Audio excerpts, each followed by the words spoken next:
Qaeda is intensifying efforts to get operatives within U.S. borders, and that is according to a new White House report out this week. Administration officials there are warning Osama bin Laden's organization could be using safe havens in Pakistan now from which to launch future attacks. There's also growing concern in intelligence circles about homegrown terrorists who already are here in the U.S.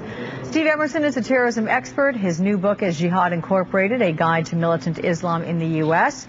So, Steve, you have said before with me and others on this network that you disagree with certain parts of this report. So what is wrong with it?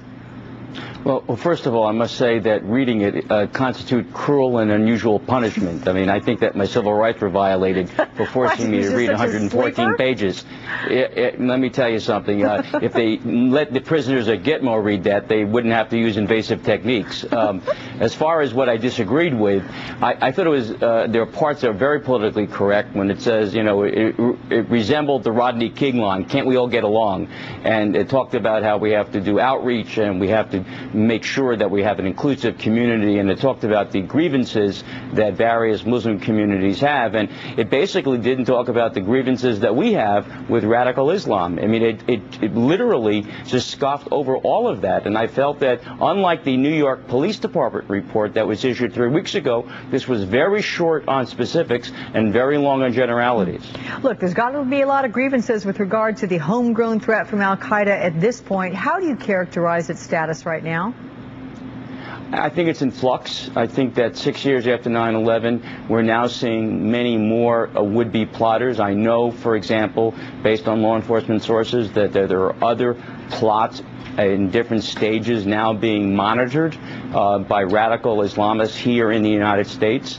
That surveys show that, including the Pew poll, that up to a quarter of all young Muslims justify suicide bombing. So I think there is a recipe for disaster here, unless, of course, the Islamic community and the established leadership start dampening down the hatred for the United States. Okay, and where do you get this this sense that this is a recipe for disaster? Do you get it from your own research or research and your own instincts? Do you get it from talking to sources in the intelligence community, which I know you do all the time on the QT, and they don't want you to give up what they tell you? But are they also feeling like there's a recipe for disaster here? And if so, in what kind of a time frame might we be attacked?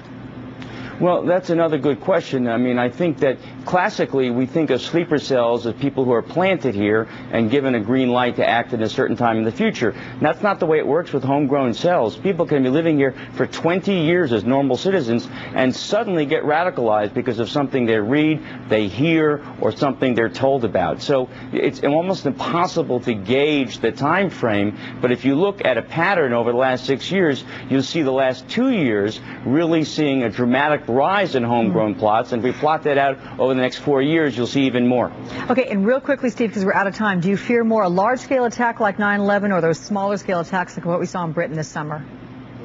I think the Britain-style attacks or the Fort Dix-style attacks are the type of attacks we'll see in the future. Okay, you're good when I say we're out of time, man. You hold right up. Steve Emerson, thank you so much. You got it.